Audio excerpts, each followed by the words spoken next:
Yes sir. ठीक है। मैंने आप लोगों को बताया था कि किस तरीके से आप इसको आइडेंटिफाई करेंगे, पैरामीटर्स कैसे ढूंढेंगे। तो ये कुछ डिफरेंट कमांड्स आपको दी गई हैं जो आपके काम आ सकती हैं अगर आप विंडोज और लिनक्स के अगेंस्ट टारगेट करोगे। देखो मैक पे तो कोई वेबसाइट वेब सर्वर रन करता नहीं है, तो जिस पे करेगा वो क्या होगा, या तो लिनक्स होगा या विंडोज होगा। तो अगर लिनक्स और विंडोज को आप आइडेंटिफाई करना चाहते हैं तो इस तरीके से आप देख सकते हैं।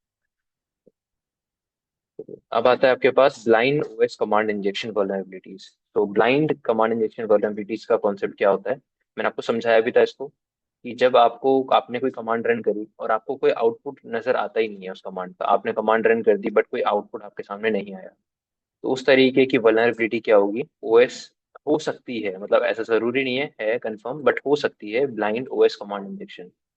तो उसको डिटेक्ट कैसे करेंगे आप, एंड फिर एक्सप्लॉइट कैसे करेंगे, ये दो चीजें हम लोग समझेंगे दो अलग अलग मेथड से। अभी सबसे पहले आप लोग कवर कर रहे हैं detecting blind OS command injection using time delays, and उसके बाद आप कवर करेंगे इसको डिटेक्टिंग यूजिंग, ये आपका जो आउट ऑफ बैंड आपको बताया था मैंने, ओएसटी टेक्निक्स, जहाँ पर आप कोलैबोरेटर को यूज करते हैं। तो दो तरीके से आप डिटेक्ट करोगे, फिर दो तरीके से आप इसको एक्सप्लॉइट करोगे, एक ये वाला तरीका और एक ये वाला तरीका, डेटा एक्सफिल्ट्रेशन वाला। ठीक है, तो स्टार्ट करते हैं। सबसे पहले डिटेक्ट कैसे कैसे कर सकते हो आप, तो डिटेक्ट करने के लिए सबसे पहला आपको बताया गया टाइम डिलेस के थ्रू आप डिटेक्ट कर सकते हैं। मतलब आप एक ऐसी कमांड रन करो वहां पे जो टाइम डिले जनरेट करे, जैसे कि पिंग कमांड। आपको पता है जब आप पिंग कमांड रन करते हैं तो ठीक है, मैंने मान के चलिए यही कमांड मैंने एज इट इज लिनक्स के शेल पे डाल दिया, और फॉर एग्जांपल लिनक्स के शेल पे जो कमांड है वो रन करना स्टार्ट हो गई। तो थोड़ा सा बड़ा कर लेते हैं।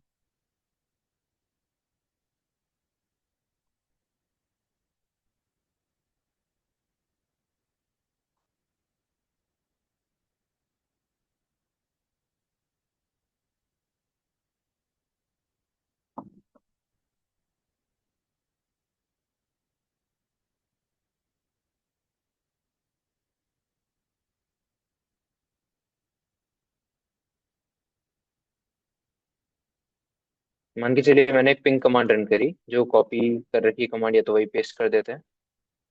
कमांड कुछ इस तरीके से थी, पिंग -C 10, उसके बाद 127.0.0.1। अब ये कमांड क्या करेगी, कमांड क्या करेगी बताइए, इसमें -C का मतलब क्या है। सेकंड के बाद 10 सेकंड नहीं, 10 बार पिंग पैकेट भेजेगी। अब वो पिंग पैकेट चाहे 1 सेकंड में एक जा रहा है या 0.9 सेकंड में एक जा रहा है, पता नहीं आपको, बट 10 बार क्या करेगी ये, पिंग पैकेट भेज के अपने आप बंद हो जाएगी। अब देखो जब तक 10 बार ये पैकेट भेज रही है तब तक तो क्या है, शेल आपका हैंग है एक तरीके से, शेल आपका आगे नहीं बढ़ेगा। जैसे ही 10 बार उसने भेजा तब आपके पास आपका जो शेल है वापस आया। मतलब अगर आप ऐसी कोई कमांड रन करो, भेजो अपने सर्वर की तरफ, और सर्वर अगर आपको 10 सेकंड के बाद या 9 सेकंड के बाद 8 सेकंड के बाद रिस्पॉन्स कर रहा है, तो इसका मतलब क्या हुआ कि वो वल्नरेबल है कमांड इंजेक्शन से। बट वो कौन सा है, ब्लाइंड है, क्योंकि आपकी कमांड एग्जीक्यूट तो हो रही है, हमने जो कमांड दिया वो एग्जीक्यूट हो रही है, बट हमें उसका आउटपुट दिखाई नहीं दे रहा है। और इसी वजह से इसको क्या बोला जाता है, ब्लाइंड ओएस कमांड इंजेक्शन, क्योंकि आपको आउटपुट नहीं दिखेगा लेकिन स्टिल आपकी कमांड एग्जीक्यूट हो रही है, इसलिए ये वल्नरेबिलिटी मानी की जाएगी। समझ आया।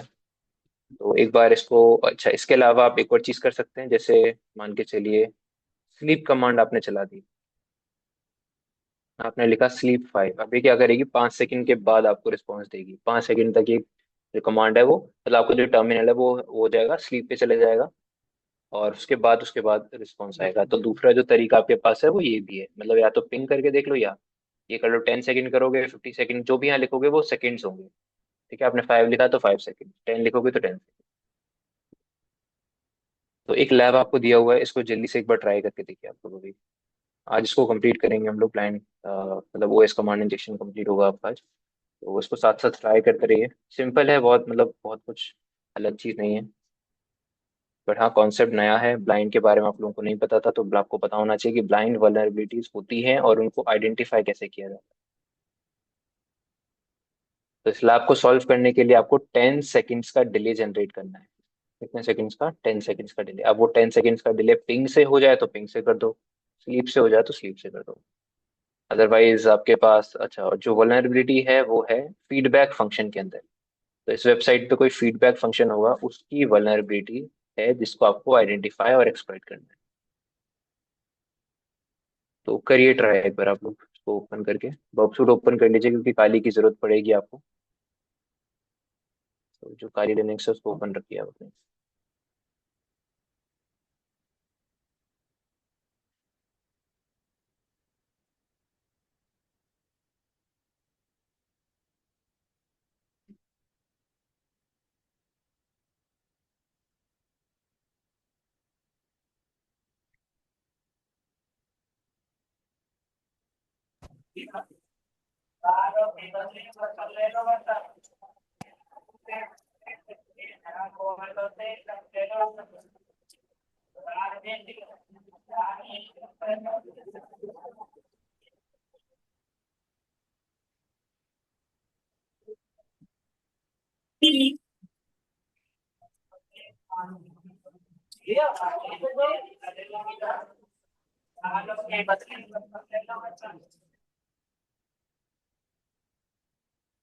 जल्दी से आप लोग ट्राई करके मेरे को बताइए।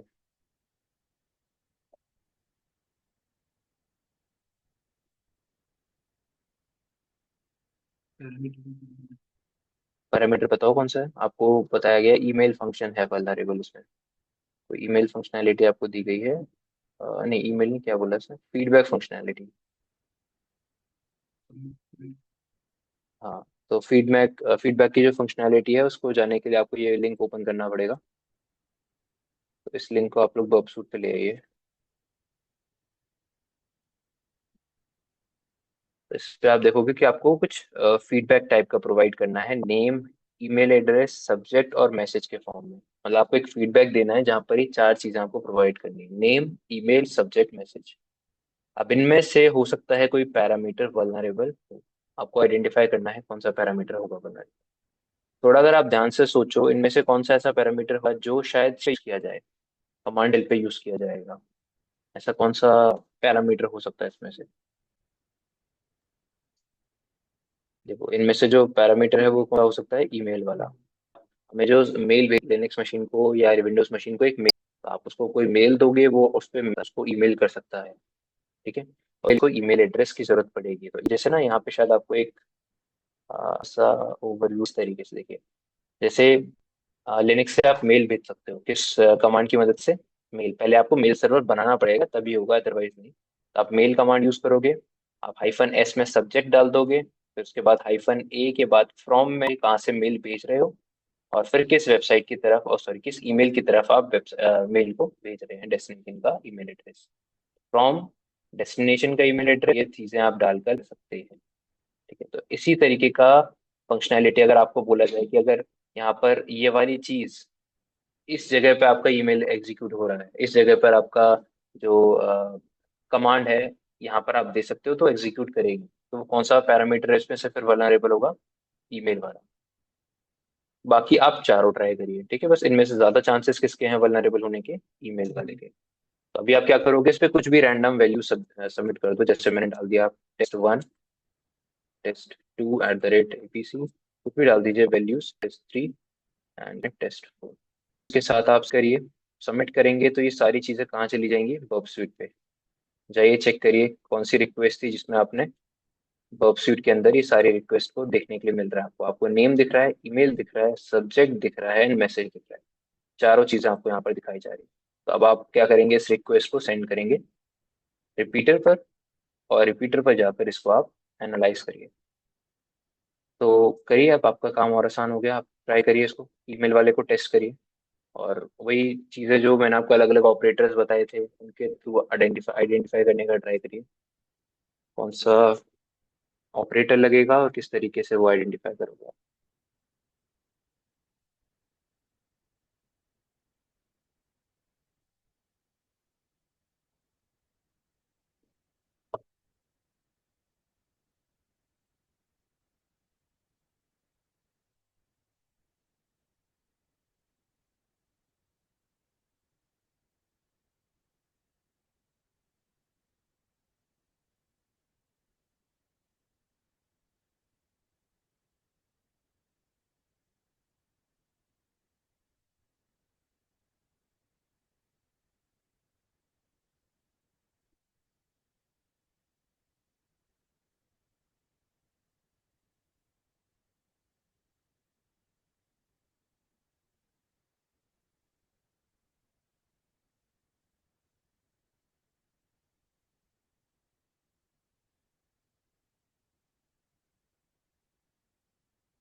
हम्म। 127 डाल दो, सबसे सही है आंसर। पिंग, कोई भी डाल दो, ऐसा कुछ नहीं।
ठीक है, हो गया सभी का।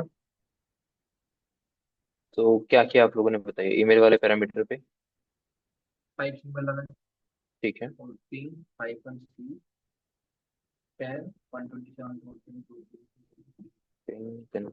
सी स्पेस 127.0.0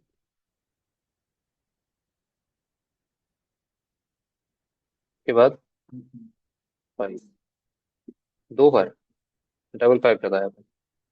तो यहाँ पे भी लगाया हुआ डबल 5, और इस सब को आपने इनकोड कर दिया।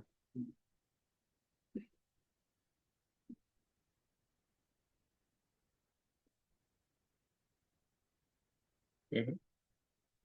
अच्छा, ये मैंने कुछ हटा दिया क्या?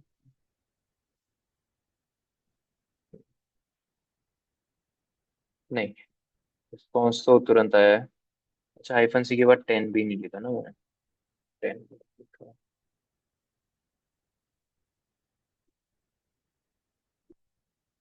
है, दोबारा से करते हैं।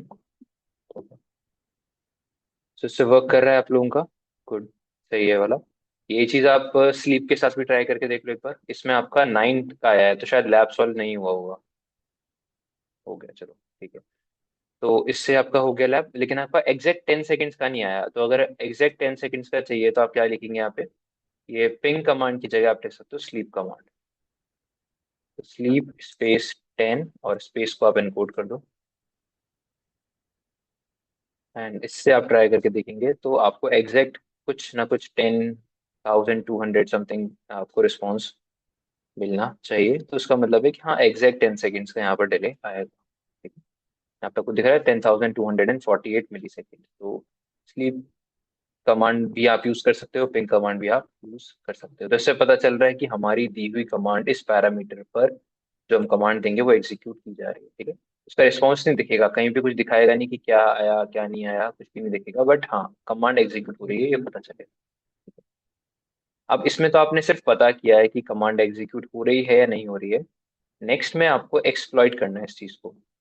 हमने आइडेंटिफाई कर लिया, मान के चलिए कि हाँ, हमारी कमांड एग्जीक्यूट हो रही है। अब हमें क्या करना है? एक्सप्लॉइट करना है बाय रीडायरेक्टिंग आउटपुट। अभी बहुत इंपॉर्टेंट है, अच्छा कॉन्सेप्ट है ये, एक बार समझ लीजिए इसको। मान के चलो कि मेरी कमांड रन नहीं हो रही है, मुझे हु एम आई का आउटपुट नहीं मिल रहा, मुझे कैट ईटीसी पास डब्ल्यूडी का आउटपुट नहीं मिल रहा। बट आप उस कमांड को या उसके आउटपुट को रीडायरेक्ट तो कर सकते हो ना इस फाइल के अंदर, किसी भी फाइल के अंदर मतलब। आप मान के चलो एक ऑपरेटर यूज करो रीडायरेक्शन का। रीडायरेक्शन ऑपरेशन ऑपरेटर क्या करता है कि इस कमांड के आउटपुट को किसी फाइल में सेव कर देगा। वो फाइल आप सिस्टम पे कहीं पे भी बना दो। अगर आपको लग रहा है कि शायद वहां पर ऐसी कोई डायरेक्टरी यूज हो रही हो, स्लैश वैर www स्टैटिक umi.txt, तो यहाँ पे बना दो। अदरवाइज सिर्फ डायरेक्टली फाइल का नाम ही लिख दो, ये सब हटा के सिर्फ फाइल का नाम लिख दो, तो जिस भी जगह आप होंगे, जिस भी वेब पेज पे आप होंगे, वहीं पे आपकी फाइल बन जाएगी। ठीक है। और नहीं तो अगर आपको पता है कि क्या वेब पेज है, क्या पर्टिकुलर, जैसे वैर www.html के अंदर बना सकते हो, वैर www इमेजेस के अंदर आप बना सकते हो। ठीक है, तो आपने एक लोकेशन दे दी और उसमें बोल दिया कि जो भी आउटपुट आए इस पर्टिकुलर कमांड का, उसको कहाँ पे सेव कर देना है, एक फाइल के अंदर, उसका नाम आप कुछ भी दे दो। उसने दे दिया whoami.txt। फिर आप अलग से जाके उस फाइल को रीड कर लो। आप अलग से जाके उस फाइल को रीड कर लो, ताकि उस फाइल के अंदर जो भी कंटेंट होगा whoami कमांड का, वो आपको देखने के लिए मिल जाएगा। तो ये तब ट्राई करना है आपको जब ऐसे कुछ तरीकों से आपको पता चल जाए कि हाँ, आपकी कमांड एग्जीक्यूट हो रही है या नहीं हो रही है। हाँ, जैसे डिले आया, हमें पता चल गया हमारी कमांड एग्जीक्यूट हो रही है, तो हम लोगों ने क्या किया, फिर उसके बाद आप लोगों ने उसी जगह पे डाल दिया जो भी आपको बोला हुआ है। जैसे स्लैब में चाहिए आपको whoami बोला है, या पास डब्ल्यू डिलीट करने के लिए बोला होगा, whoami कमांड ही बोला है। आप whoami कमांड को रन कर दो, और आपको एक लोकेशन भी दी गई है कि इस लोकेशन पे आप सेव कर सकते हो। ठीक है। अदरवाइज ये दिमाग आपको खुद लगाना है कि अगर लिनक्स वेब सर्वर है, तो हाँ, पॉसिबल चांसेस यही हैं कि वो ऐसी किसी जगह पर डेटा को स्टोर कर रहा होगा। तो आप वहां पर उस तरीके से इसको एग्जीक्यूट करा सकते हैं।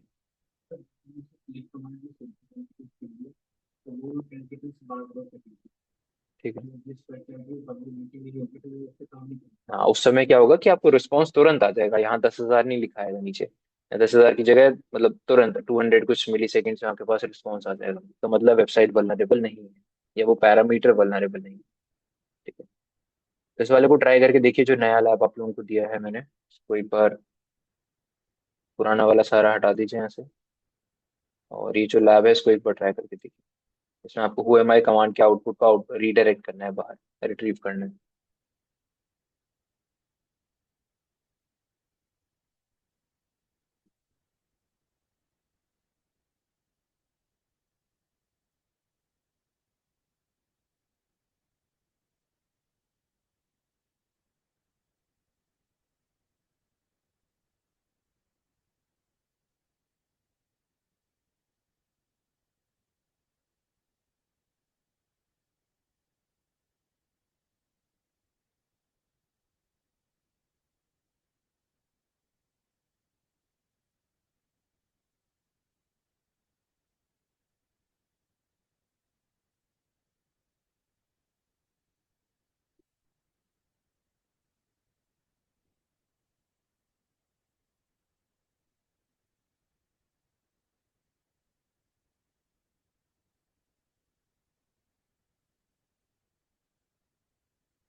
चलिए, इसको डाल दीजिए आप।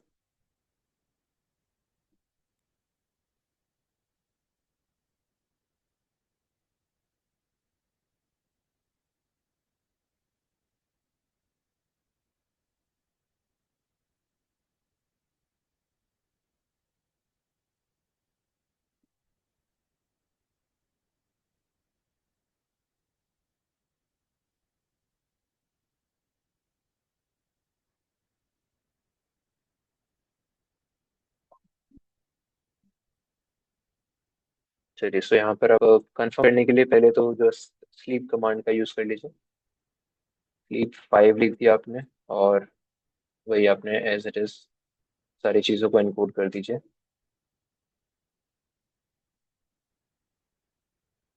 तो देखते हैं, अगर आपको 5 सेकंड्स के बाद रिस्पॉन्स मिलता है तो आप आगे कंटिन्यू कर सकते हैं। आपको दिख रहा है कि 5000 समथिंग के बाद आपको रिस्पॉन्स मिल रहा है, तो मतलब पैरामीटर वल्नरेबल है। अब ये जो स्लीप कमांड है इसको हटा के हम जो कमांड एग्जीक्यूट करवाना चाहते हैं वो कमांड आप लिख दीजिए। मुझे करवाना है हु एम आई, ये वाली कमांड एग्जीक्यूट करानी है। इसके आउटपुट को रीडायरेक्ट करना है एक लोकेशन में जो आपको दी गई है, where www images, उसके बाद किसी भी फाइल का आप नाम डाल दो, जैसे आपने डाल दिया a.txt। तो ये सारा कंटेंट जो भी एनकोड नहीं हुआ है उसको एनकोड कर दो। ठीक है, तो आपका ये कमांड बनेगा, double pipe space wi space greater than space slash var slash www slash images slash a.txt space double pipe. ठीक है, अब आप इसको चेक करिए कि आपने अगर मतलब आपका कमांड हुआ होगा एग्जीक्यूट, तो कहीं ना कहीं अब एक फाइल बन गई होगी जिसका नाम क्या होगा, a.txt। अब इस फाइल को आप कहाँ जाके देखोगे, तो वेबसाइट पे जाइए जहाँ पर इमेजेस पड़ी हुई हैं, क्योंकि आपको पता है आपने इमेजेस वाले डायरेक्टरी में इसको अपलोड किया है। तो कोई भी एक इमेज आप उठा के वही ड्रैग ड्रॉप कर लो, जैसे लास्ट क्लास में कर रहे थे डायरेक्टरी रिवर्सल के लिए। और इसके बाद आप उस पर्टिकुलर इमेज के नाम की जगह क्या डाल देंगे, a.txt, क्योंकि यही वो पैरामीटर है, सॉरी, ये जो पैरामीटर है जिसकी जगह आपका फाइल का नाम लिखा है, अरे xt। इसको एंटर कर दीजिए और आपको दिख जाएगा कि आउटपुट क्या आ रहा है फाइल का, पीटर, और उसके बाद कुछ एल्फान्यूमेरिक स्ट्रिंग लिखी हुई है जो यूजर नेम है आपके यूजर का जिससे आपने लॉगिन करा होगा। वैसे कोई और कमांड आप लोग ट्राई करके देख लीजिए, जैसे कि फास्ट डब्ल्यूडी फाइल रीड करनी है, तो कमांड क्या होगी, cat space slash etc slash pass WD, जो स्पेस है इसको एनकोड कर दो।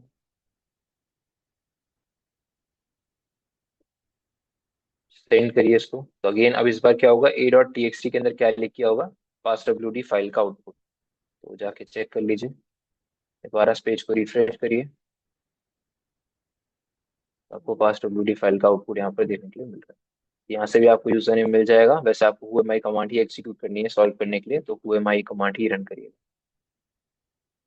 समझ आया? तो इस तरीके से आप कर सकते हैं अपने कोई भी कमांड को एग्जीक्यूट करवा सकते हैं। आप डायरेक्टली नहीं करवा पा रहे तो हम लोग कैसे करेंगे, रीडायरेक्ट करके उसका आउटपुट को रीडायरेक्ट करके किसी फाइल के अंदर।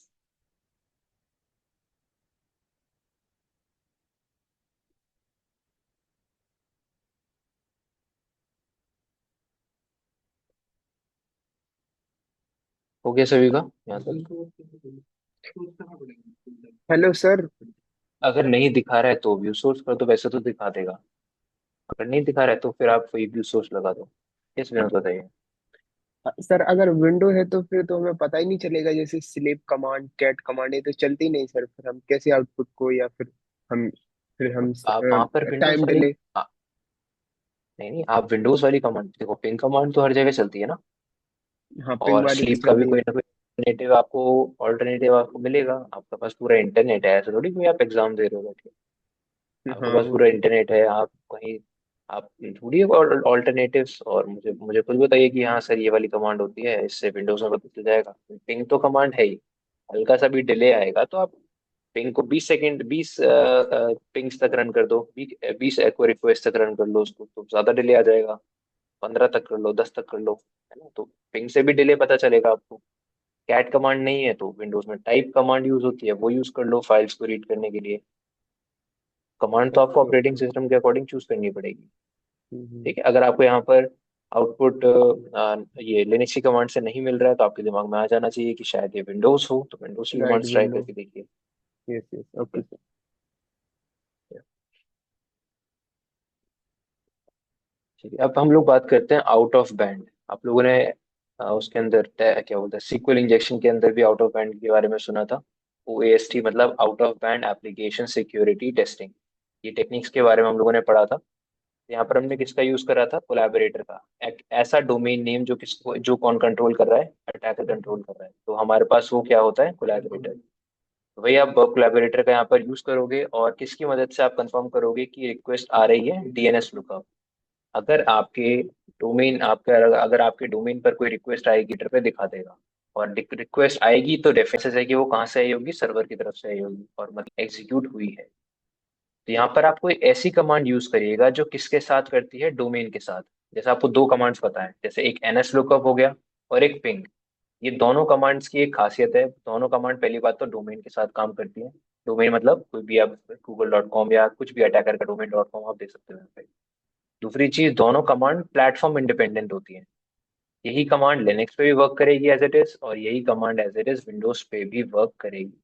तो कोई भी ऑपरेटिंग सिस्टम हो, आउटपुट आएगा ही आपके पास, पिंग कमांड में या फिर एनएस लुकअप कमांड से। समझ आया? तो इसको आप इससे आप कंफर्म करोगे कि आपका, अगर आपको डीएनएस लुकअप उस पर रिक्वेस्ट दिखती है जब आप पोल करोगे, तो समझ जाओगे कि हाँ, वेबसाइट वल्नरेबल है। अगर नहीं दिखती है डीएनएस रिक्वेस्ट तो वेबसाइट वल्नरेबल नहीं। उसके बाद फिर डेटा कैसे निकालोगे? आप डेटा एक्सफिल्ट्रेट कैसे करोगे? जैसे आप लोगों ने उसमें भी किया था एसक्यूएल इंजेक्शन में, पहले आपने आउट ऑफ बैंड कंफर्म किया था डीएनएस लुकअप के थ्रू, और उसके बाद उसको एक्सप्लॉइट करा था कैसे? डेटा एक्सफिल्ट्रेट करके। तो क्या टेक्निक यहाँ पर हम लोग यूज करेंगे? यहाँ पर आप कमांड यूज करोगे, जैसे एक तो पेरेंट कमांड हो गई आपकी। ये वाली कमांड है पेरेंट कमांड, और उसके अंदर हम लोगों ने एक चाइल्ड कमांड दे रखी है। मतलब एक कमांड के अंदर एक और कमांड है, और उसको हम लोग डॉट के साथ ऐड कर रहे हैं पूरे डोमेन के साथ जो हम लोगों ने दिया हुआ है। जैसे आप लोगों ने वहां पे भी किया था, क्वेरी आई थी, जो हमने क्वेरी दी थी उसका जो भी आउटपुट आ रहा था उसको हम लोग किसके साथ ऐड कर रहे थे? डॉट के साथ डोमेन। डॉट के बाद हम लोग डोमेन नेम लिख रहे थे। तो वही कुछ कॉन्सेप्ट आपको यहाँ पे भी यूज करना पड़ेगा। और वो एक के अंदर एक कमांड एग्जीक्यूट कराने के आपके पास दो तरीके हैं। एक तो ये बैक टेक यूज होता है, अगर आपको किसी एक कमांड के अंदर दूसरी कमांड को एग्जीक्यूट कराना है, तो आप क्या यूज कर सकते हैं? बैकटिक। बैकटिक मतलब ये आपको एस्केप की के नीचे दिख जाएगा आपके, ठीक है, उल्टा होता है, बैकटिक की तरह होता है ये। उसके साथ साथ होगा क्या यहाँ पे? पहले ये सिस्टम whoami कमांड को रन करेगा, चाइल्ड कमांड को हमेशा एग्जीक्यूट करता है। whoami का आउटपुट मान के चलो पीटर आया, तो यहाँ क्या करेगा? पीटर डॉट, और ये जो भी लिखा हुआ है .com, इस पे रिक्वेस्ट भेजेगा। और मैंने आपको बताया था कि इस डोमेन या इसके कितने भी सब डोमेन्स पे अगर कोई रिक्वेस्ट आएगी तो वो कहाँ दिखाया जाएगा? आपके कोलैबोरेटर पे ही दिखाया जाएगा, वहीं पे जहाँ पे सारी डीएनएस रिक्वेस्ट आती है। तो उसके उसमें डॉट के आगे जो भी लिखा होगा वो आप समझ जाओगे क्या है आपका? whoami का आउटपुट है। समझ आया? तो इसको भी अगेन आप एनएस लुकअप के साथ चला सकते हो, या फिर पिंग के साथ भी चला सकते हो। पिंग के साथ भी चलाओगे तो भी कुछ मतलब सेम ही तरीके का आउटपुट आएगा। एनएस लुकअप के साथ चलाओगे तब भी आपके पास सेम आउटपुट ही आएगा। जैसे आपको यहाँ दिखाया गया कि मान के चलो यूजर का नाम है www यूजर, तो यहाँ पर www यूजर डॉट, उसके बाद domain.com। इस तरीके से आपको अपने डीएनएस सर्वर पे रिक्वेस्ट मिलेगी। तो इससे आपको समझ आ जाएगा कि एक्चुअल इस कमांड का आउटपुट क्या है। ठीक है? तो अब एक बार ट्राई करके देखिए, ये वाला आप लोग खुद ट्राई करना, क्योंकि इसमें आपको सिर्फ आइडेंटिफाई करना है। बट इसमें आइडेंटिफाई भी करना है और एक्सप्लॉइट भी करना है। तो सेकंड वाला हम लोग ट्राई करेंगे डायरेक्टली। ये वाला लैब आप खुद कर लेना ट्राई। तो आपको इसमें आउट ऑफ बैंड इंटरेक्शन पहले आइडेंटिफाई करना है, उसके बाद डेटा एक्सफिल्ट्रेशन करना है। और आपको कौन सी कमांड आउटपुट निकालनी है? ओएमआई। इस बार आपको ये कमांड सबमिट करनी है, तभी लैब सॉल्व होगा, अदरवाइज नहीं। मतलब ये कमांड का जो भी आउटपुट आएगा वो आपको सबमिट करना होगा कहीं ना कहीं, जो आपको पैरामीटर दिया करने के लिए। तो स्टार्ट करिए इस लैब को, एक बार ट्राई करिए। पहले आप लोग कोलैबोरेटर सर्वर पे रिक्वेस्ट ले जाने का ट्राई करो उस पर, और फिर मेरे को बताइए कैसे आइडेंटिफाई करेंगे आप।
हम्म।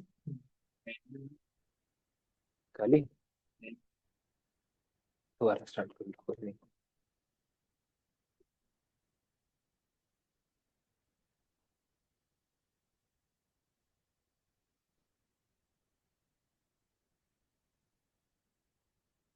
कितना पुराना है ये वेक्टर सा? तो है, कितना टाइम होगा मतलब अभी?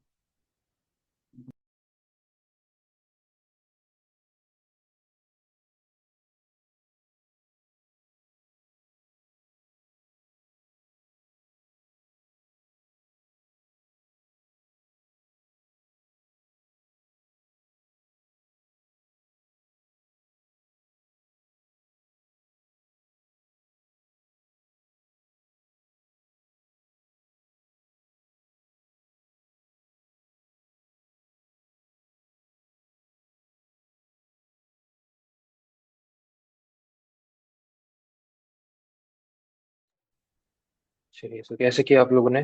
सबसे पहले तो कुछ रैंडम वैल्यूज डाल दीजिए।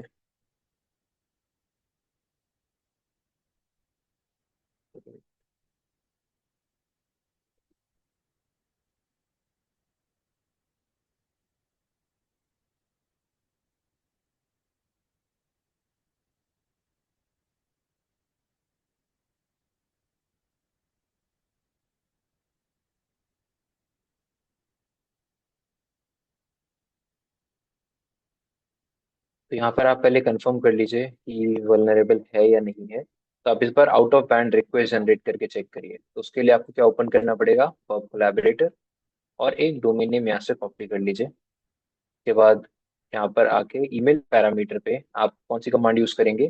पहले तो वही पाइप ऑपरेटर यूज कर लो, अगर पाइप ऑपरेटर यूज करना है। फिर उसके बाद पेंग कमांड या तो ट्राई कर लो, और पेंग में मेंशन कर दो कि मुझे कितनी बार रिक्वेस्ट भेजनी है, 2 बार भेजनी है या 1 बार भेजनी है, वो आप मेंशन कर सकते हो। और उसके बाद जिस डोमेन पे रिक्वेस्ट भेजनी है वो डोमेन नेम यहाँ पर पेस्ट कर दीजिए। एंड फिर एंड में वापस से आप पाइप ऑपरेटर लगा दें। तो ये आपका यहाँ से यहाँ तक पेलोड रहेगा। सारे को आप इनपुट कर दो, पिंग -c स्पेस 2 स्पेस, उसके बाद वो पूरा डोमेन नेम जो एज इट इज आपने दिया था। तो क्या करेगा इस बार, कितने पिंग की रिक्वेस्ट भेजेगा इसकी तरफ?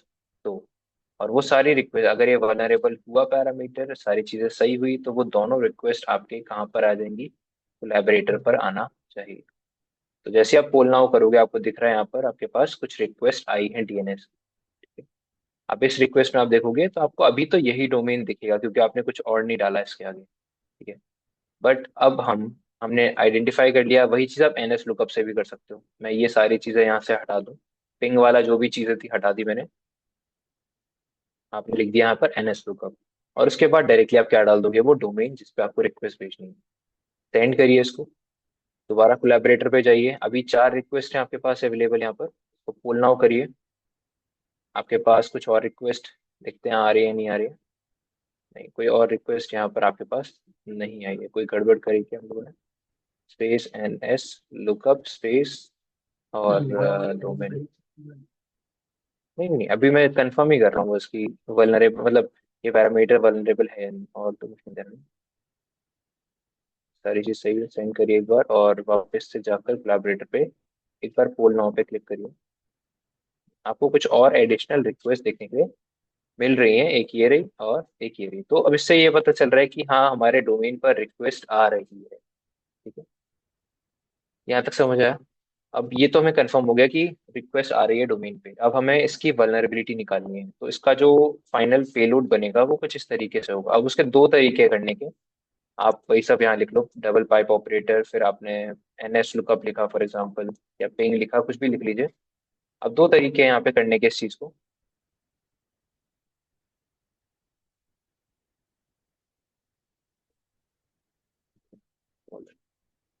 तो मिल जाएगा आपको। उसके बाद वो डोमेन जो था आपके पास पेस्ट कर दीजिए as it is, and last लगा दीजिए डबल पाइप। ये पहला तरीका है। पहला इस तरीके में आप अगेन जैसे मैंने बैकटिक वाला तरीका बताया था, बैकटिक वाला जो तरीका था वो यहाँ पे क्या था, आप इसकी जगह लगा दीजिए बैकटिक। वो भी आपकी किसी सेकेंडरी कमांड को किसी दूसरे कमांड के अंदर, या चाइल्ड कमांड को पेरेंट कमांड के अंदर एग्जीक्यूट करने में हेल्प करता है। वैसे ही ये भी करता है। आप लिखोगे डॉलर, उसके बाद ब्रैकेट के अंदर आप क्या लिखोगे यहाँ पर, हु एम आई, या जो भी कमांड हमें एग्जीक्यूट करानी है। ठीक है, कमांड सही होना चाहिए, हु एम आई। आप कॉपी करेंगे, एक ये तरीका हो गया, तरीका भी इसके बाद। तो इसको एज इट इज आप कॉपी करिए, और इस पूरे जगह पे आप पेस्ट कर दीजिए इसको। एंड उसके बाद इसको इनपुट कर दीजिए।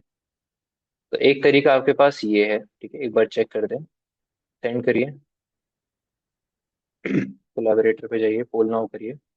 एंड आपके पास यहाँ पे दो एडिशनल रिक्वेस्ट आई हैं। चेक करेंगे अगर आप इन रिक्वेस्ट को, तो आपको दिखेगा कि यहाँ पर पीटर के आगे कुछ मतलब जो भी लिखा हुआ है ये डॉट से पहले है सारा कुछ। और जो भी चीज़ें डॉट से पहले होंगी वो आपका क्या होगा।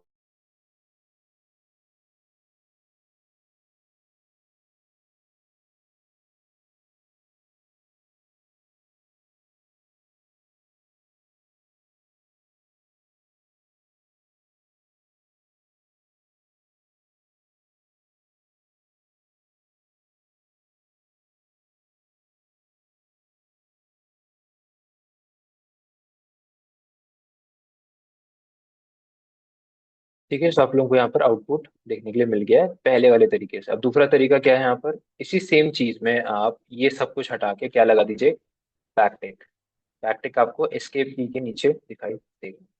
आपने बैकटिक के साथ भी एग्जीक्यूट करा सकते हैं आप सेम चीज। तो मैंने वही कुछ कंटेंट यहाँ पे बैकटिक के साथ, डोमेन के साथ एग्जीक्यूट करा के देखते हैं कि क्या आउटपुट आपके पास आ रहा है।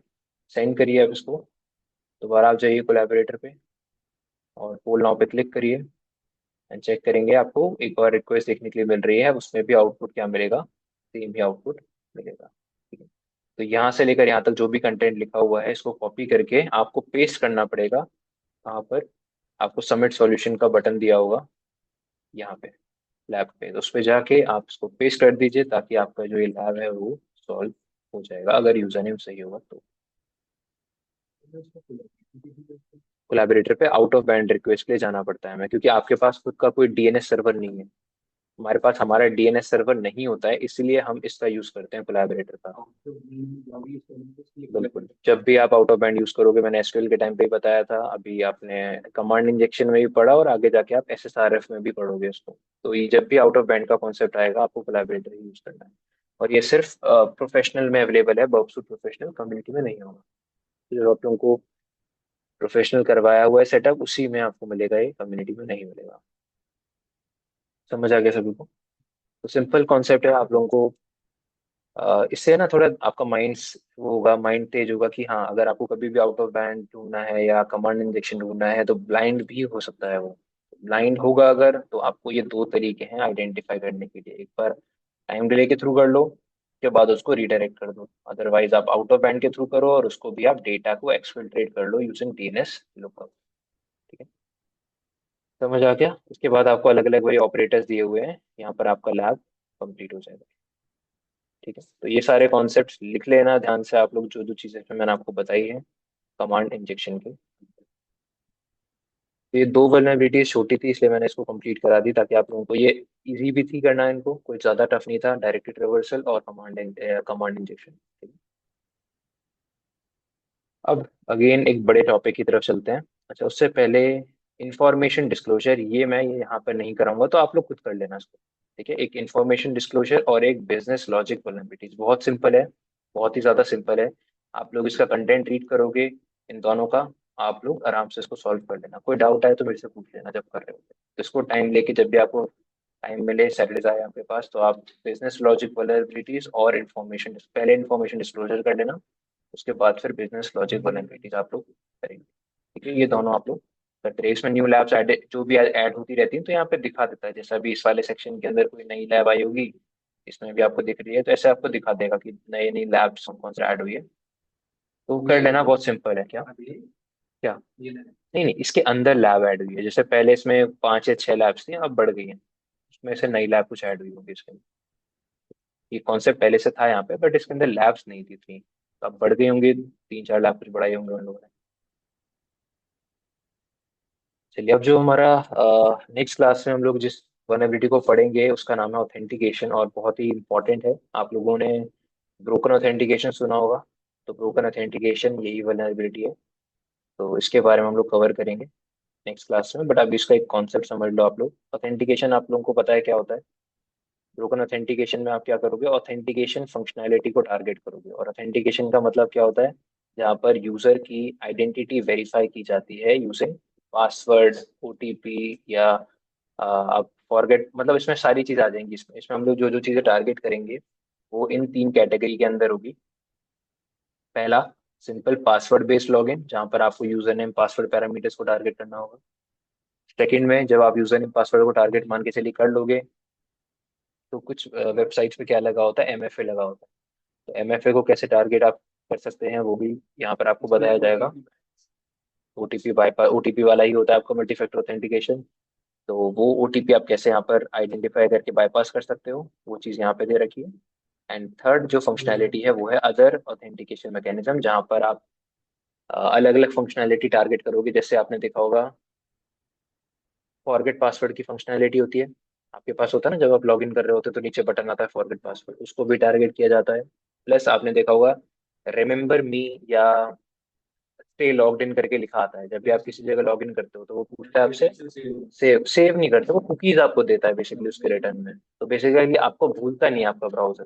जैसे होगा क्या कि अगर आपने रिमेम्बर मी पे क्लिक नहीं किया और ब्राउजर बंद कर दिया, तो आपका जो सेशन था वो टर्मिनेट हो जाएगा। अगली बार आप ब्राउजर ओपन करोगे, वही वेबसाइट पे लॉगिन करोगे, मतलब वही वेबसाइट ओपन करोगे, दोबारा लॉगिन करना पड़ेगा। लेकिन अगर आपने रिमेम्बर मी पे क्लिक कर दिया तो लॉगिन नहीं करना पड़ेगा। तो वो फंक्शनैलिटी भी वल्नरेबल हो सकती है, उसको भी आप टारगेट यहाँ पे करेंगे। बिल्कुल वही, उसी को हम लोग कुकीज को यहाँ पे देखेंगे। तो कुकीज, जैसे आपने अभी एसक्यूएल इंजेक्शन में भी कुकीज की वल्नरेबिलिटीज निकाली, कुकीज के थ्रू ट्राई किया था एसक्यूएल इंजेक्शन। तो कुकी पैरामीटर भी हमेशा वल्नरेबल होता है, तो उसको यहाँ पे भी हम लोग टारगेट करेंगे। एंड तीसरी फंक्शनैलिटी इसमें जो आप पढ़ोगे वो होगा चेंज पासवर्ड की फंक्शनैलिटी। चेंज पासवर्ड मतलब, जैसे आपने वेबसाइट पे लॉगिन कर लिया और लॉगिन करने के बाद कुछ वेबसाइट्स होती हैं जो आपको पासवर्ड चेंज करने देती हैं अपना अंदर ही, लॉगिन करने के बाद ही। तो उसमें लिखा होता है चेंज पासवर्ड, तो वो आपसे करंट पासवर्ड पूछती है आपका, और आपका फिर नया पासवर्ड, और फिर कंफर्म। 3 चीज़ आपसे पूछती है कि आप अपना करेंट पासवर्ड बताइए, अभी जो एग्जिस्टिंग पासवर्ड है आपका, दूसरा नया पासवर्ड, और फिर उसको कंफर्म करिए। तो वो तीनों, वो फंक्शनैलिटी भी हम लोग यहाँ पर टारगेट। तो ये सारी चीजें हैं जो ऑथेंटिकेशन या ब्रोकन ऑथेंटिकेशन के अंदर काउंट की जाती है। तो उसको हम लोग नेक्स्ट क्लास से स्टार्ट करेंगे। ये थोड़ी बड़ी वर्नेबिलिटी होगी, आराम से इसको समझेंगे। तो उससे पहले आप लोग अपना पुराना जो कॉन्सेप्ट है वो सारे रिवाइज कर लीजिए, नोट्स बना लीजिए अपना, और जितनी लैब्स कराई हैं अभी तक वो सारी कंप्लीट कर लीजिए। ठीक है, चलिए, तो ये रखते हैं आज का सेशन, नेक्स्ट क्लास में कंटिन्यू करें। Okay sir, thank you. Yes, welcome.